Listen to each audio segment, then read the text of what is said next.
Hello everyone, you are very warm welcome to our channel BL story teller. और आज मैं आपके साथ वेंजू का नेक्स्ट पार्ट लेके आई हूँ। चलो उसे शुरू करते हैं।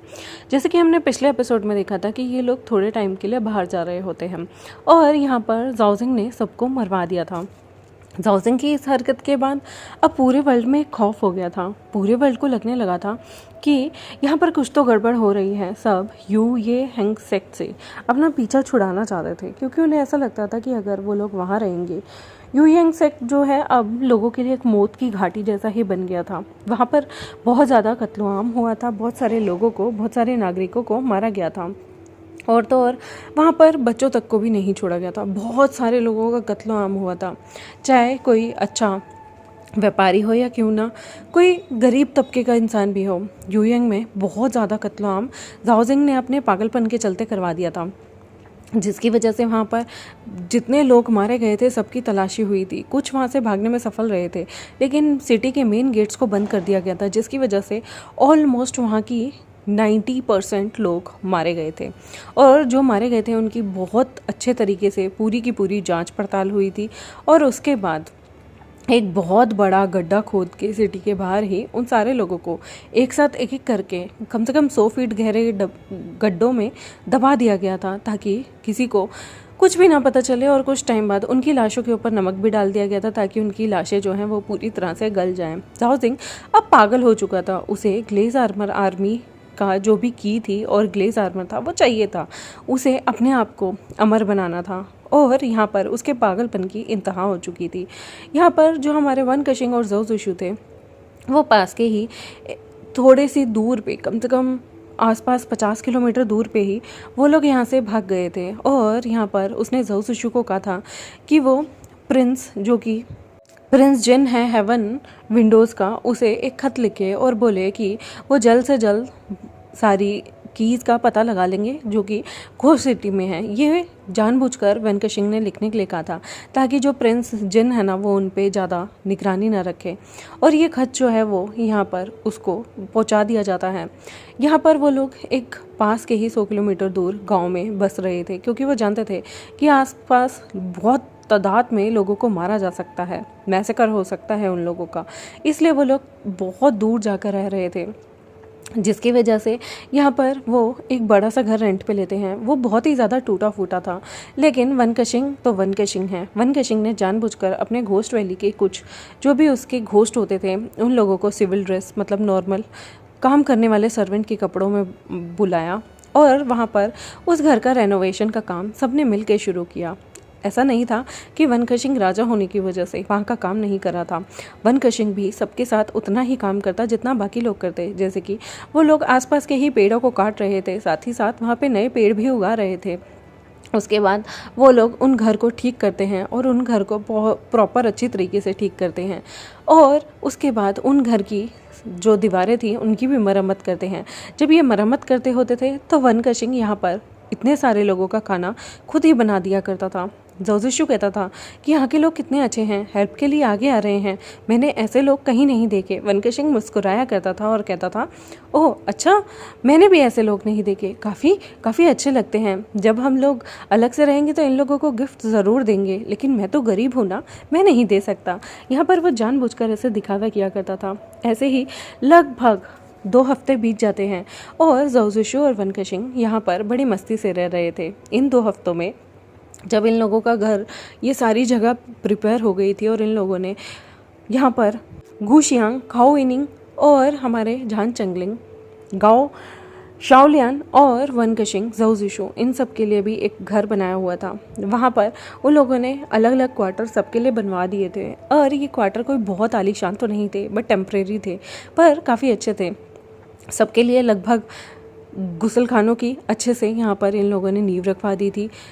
दोनों लड़कियां यानी कि हमारी गुशियांग और गाओ शाओलियान एक पूरे इनमें रहती थी। और बाकी के जितने भी लड़के थे, जैसे कि वन कशिंग जो था वो जानबूझकर यहाँ पर ज़ो ज़ुशु के साथ रह रहा था, झान चंगलिंग के साथ काओ इनिंग रह रहा था। और यहाँ पर इसी तरह से बाकी के लोग भी अक्सर जब रात में थक जाते थे तो वहीं रुक जाया करते थे। एक गेस्ट क्वार्टर भी इन्होंने रखा हुआ था कि कोई भी मदद मांगने आएगा तो वहाँ रुक जाएगा। जब इन लोगों को 1 हफ्ता हो गया था तो यहाँ पर एक दिन ऐसे ही खेल खेल में इन लोगों ने काफ़ी ज़्यादा पी ली थी। और जाओ जिशु को यहाँ पर वनकशिंग ने जानबूझकर उसके जितने भी ड्रिंक्स थी उसमें ड्रग्स मिलाकर दे दिया था, ताकि वो नशे में बहुत ही ज़्यादा टुन हो जाए। और जब जाओ जिशु नशे में टुन हो जाता है तो वह जाओ जिशु को हिप्नोटाइज करके, क्योंकि वो घोस्ट वैली का किंग था, उसे सारी की सारी कलाएं आती थी, इसलिए वह जाओ जिशु को हिप्नोटाइज करके उससे एक खत लिखवा लेता है। और यहाँ पर जाओ जिशु को कुछ भी याद नहीं रहता, क्योंकि वो हिप्नोटाइज हुआ था, हिप्नोसिस में था, इसलिए जब वो सुबह उठता है उसे कुछ भी याद नहीं होता। अब यहाँ पर 2 हफ्ते बीत चुके थे, यानी कि टोटल 3 हफ्ते बीत चुके थे कि जाओ जिशु के कानों में एक खबर आती है।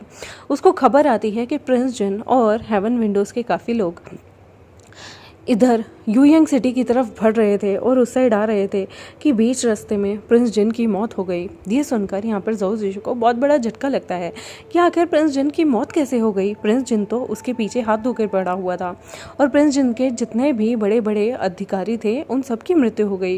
ये सुनकर जाओ जिशु बहुत हैरान था कि ऐसे कैसे हो सकता है। वो तो हमेशा चौकन्ना रहने वाला और डरपोक से इंसान था जो कहीं जाने से भी डरता था, तो आखिर ऐसा क्या हो गया कि उसकी मौत हो गई।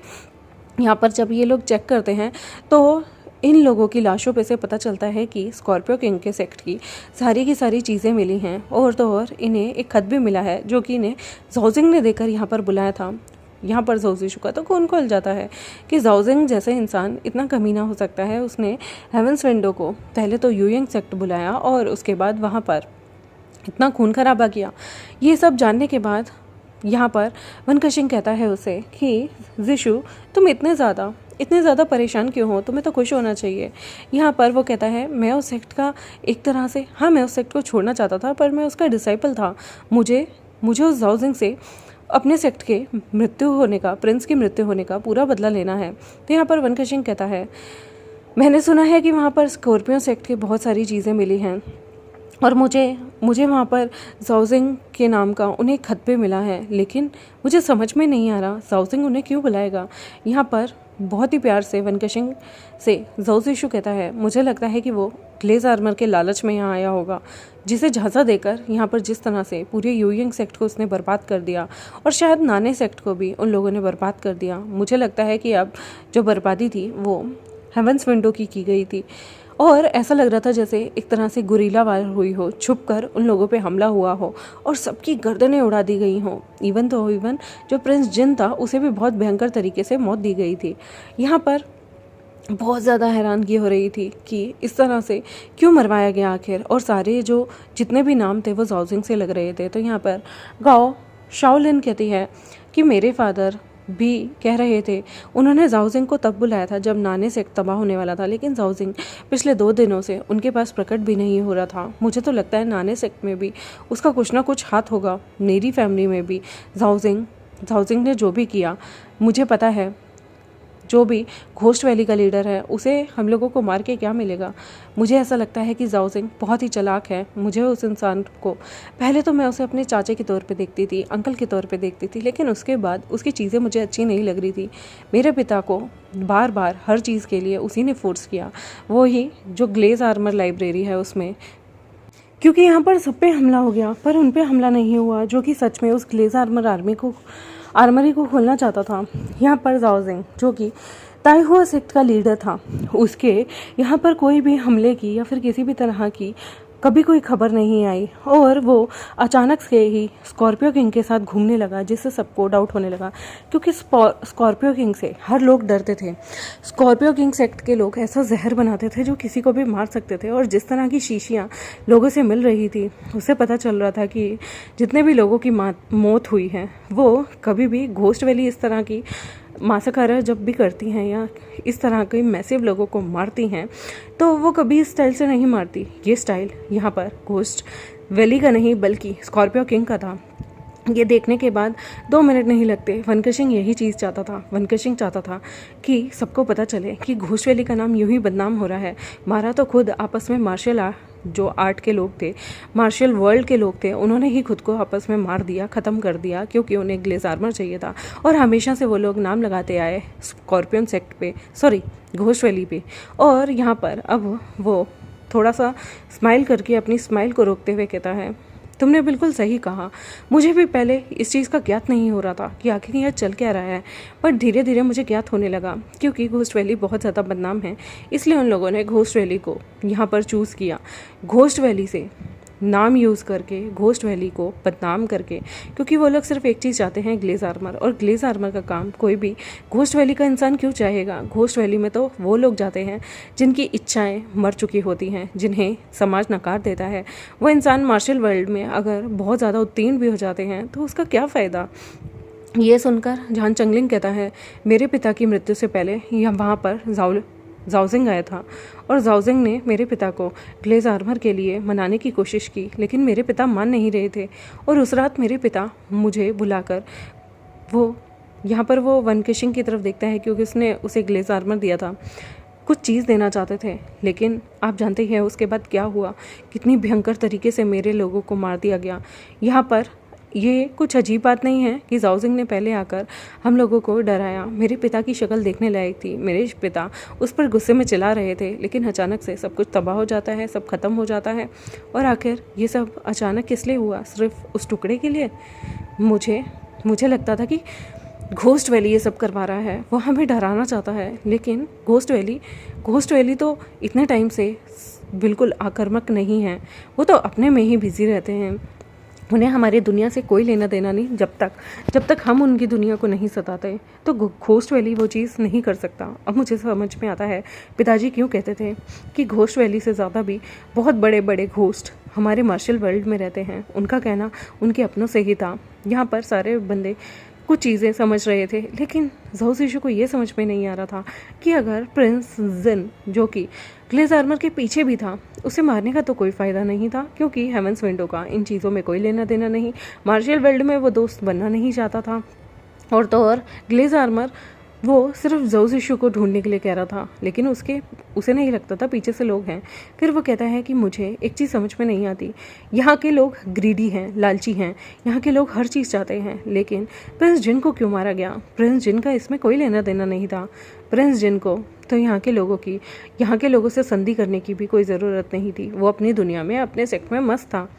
यहाँ पर वन किशिंग समझाता है कि हो सकता है उनका अपना कोई मकसद रहा हो, लेकिन ज़ाओ सीशु को ये चीज़ पच नहीं रही थी। उसे ऐसा लग रहा था कि कुछ तो गड़बड़ है।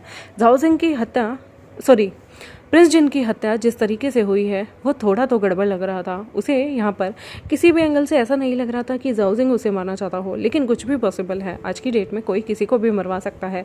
फिलहाल के लिए हमारा ज़ाओ सीशु तो आज़ाद है। देखते हैं आने वाले टाइम में गाइज आपको क्या लगता है कि जो प्रिंस जिन को मरवाया है वो किसने मरवाया होगा और किस लिए मरवाया होगा। देखते हैं आने वाले टाइम में, क्योंकि वो एकदम मिस्टीरियस तरीके से मारा गया है। आगे क्या होगा, तब तक मेरे चैनल को सब्सक्राइब, वीडियोस को लाइक, बेल आइकन को प्रेस कर दे। Thank you very much, bye bye.